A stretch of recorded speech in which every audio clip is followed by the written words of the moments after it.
ರಾಜ್ಯಾದ್ಯಂತ ಖಾಲಿ ಇರುವ 3,991 ಸಿವಿಲ್ ಪೊಲೀಸ್ ಕಾನ್ಸ್ಟೇಬಲ್ ಹುದ್ದೆಗಳಿಗೆ ಇಂದು ಲಿಖಿತ ಪರೀಕ್ಷೆ ನಡೆಯಿತು. ಸುಮಾರು 3.9 ಲಕ್ಷ ಅಭ್ಯರ್ಥಿಗಳು ಪರೀಕ್ಷೆಗೆ ನೋಂದಾಯಿಸಿಕೊಂಡಿದ್ದರು. ಬೆಳಗ್ಗೆ ಉಳಿಕೆ ಮೂಲ ವೃಂದ ಅಧಿಸೂಚನೆಯ ಪರೀಕ್ಷೆ, ಮಧ್ಯಾಹ್ನ ಕಲ್ಯಾಣ ಕರ್ನಾಟಕ ಅಧಿಸೂಚನೆಯ ಪರೀಕ್ಷೆ ರಾಜ್ಯಾದ್ಯಂತ ವಿವಿಧ ಪರೀಕ್ಷಾ ಕೇಂದ್ರಗಳಲ್ಲಿ ನಡೆಯಿತು. ಲಿಖಿತ ಪರೀಕ್ಷೆ ಹಿನ್ನೆಲೆ ಪರೀಕ್ಷಾ ಕೇಂದ್ರಗಳ ಸುತ್ತ ಬಿಗಿ ಪೊಲೀಸ್ ಬಂದೋಬಸ್ತ್ ಏರ್ಪಡಿಸಲಾಗಿತ್ತು.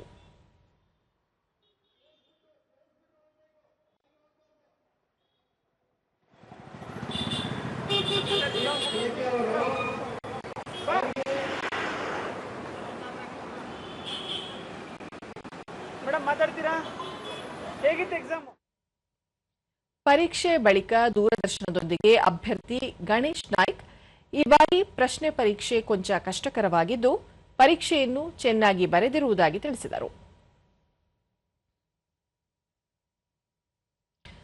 ಮತ್ತೊಬ್ಬ ಅಭ್ಯರ್ಥಿ ಚೆನ್ನಬಸಪ್ಪ ಕಟ್ಟುನಿಟ್ಟಾಗಿ ಪರೀಕ್ಷೆ ನಡೆದಿದ್ದು ಉತ್ತೀರ್ಣರಾಗುವ ನಿರೀಕ್ಷೆ ಇದೆ ಎಂದರು. ವೀರಪ್ಪ ಯಾದಗಿರಿ ಜಿಲ್ಲೆಯಿಂದ ಬಂದು ಬೆಂಗಳೂರಿನಲ್ಲಿ ಪರೀಕ್ಷೆ ಬರೆದಿದ್ದೇವೆ, ಆದರೆ ಪ್ರಶ್ನೆ ಪತ್ರಿಕೆ ಸ್ವಲ್ಪ ಕಷ್ಟಕರವಾಗಿತ್ತು ಎಂದು ತಿಳಿಸಿದರು.